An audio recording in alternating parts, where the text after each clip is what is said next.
We're counting down the top tips of 2021, and for my intro to the series and the full list of top tips, just click over to DailySales.Tips/best of 2021. Here's number 4, which was also the top tip in February. You're listening to the Daily Sales Tips podcast, and I'm your host, Scott Ingram. Today's tip comes from Jerry Pilkey. Jerry is president of Selling Solutions, where he provides customized sales training on-site and online by incorporating a simple philosophy into every session. Don't ever quote a price until you've established value. As a professor, author, and sales educator, he has produced 15 different sales and customer service training courses. Here he is. Your price is too high. If you're frequently hearing this response, you have to review your sales process in a hurry. Your price is too high is a typical response to those who have been all too quick to offer up a price. You quote your price, the customer doesn't like it, and it's pretty much over at that point. And I'll give you an example of that. I learned this the hard way. Many years ago, I was given the opportunity to sell in the food service industry. I was right out of retail. I was given a territory. I walked in the back door of a kitchen and I said, "Hey, Peter, I'm Jerry and I'm your new food service sales rep." He said, "How much are your French fries?"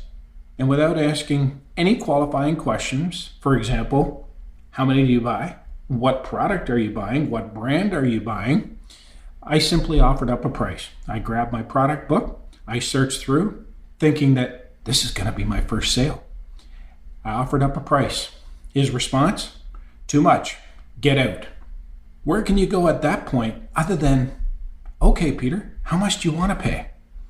It then becomes a price negotiation and you've set the stage for all other future dealings.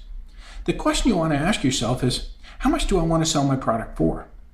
Establish what you're willing to comfortably ask for your product and build your value proposition around it. As you plan and prepare for your proposal presentation, ask yourself this question.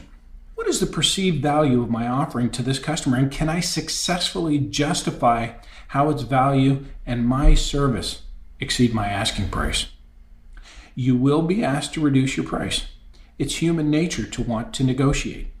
That said, here are some things to consider when presenting as they relate to your ability to justify and ultimately combat the inevitable request for price reduction. Remember, you should never quote price until you've established the value behind your product and service, which I didn't do on my first sales call. If you jump in too quickly with your price, you can go back and try to justify, but the likelihood of success is minimal.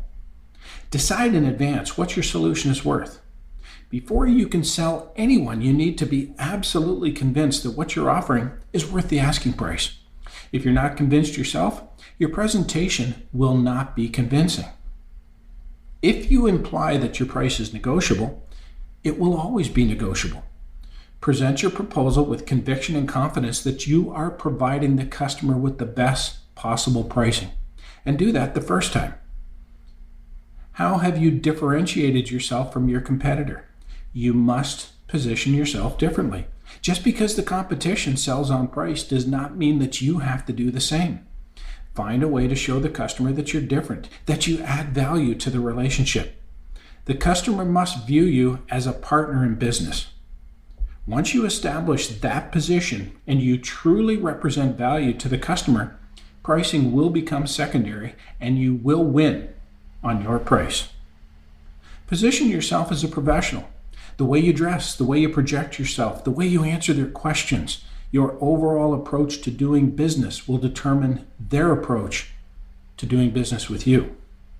There are two different types of buyers when it comes to price. There are those that say they want the best price, but if you ask, you'll find that they truly care about what they're getting and simply want the best value and most appropriate products for their business. This is where you can really excel in terms of selling to their needs and keeping them cost appropriate. Then there are those that simply buy the cheapest, lowest quality product on the market. These are the real price buyers. Recognize them and be prepared to leave them for your competitor. To connect with Jerry on LinkedIn and for more about his educational platforms, just click over to DailySales.Tips/753. Once you've done that, be sure to come back tomorrow for another great sales tip. Thanks for listening.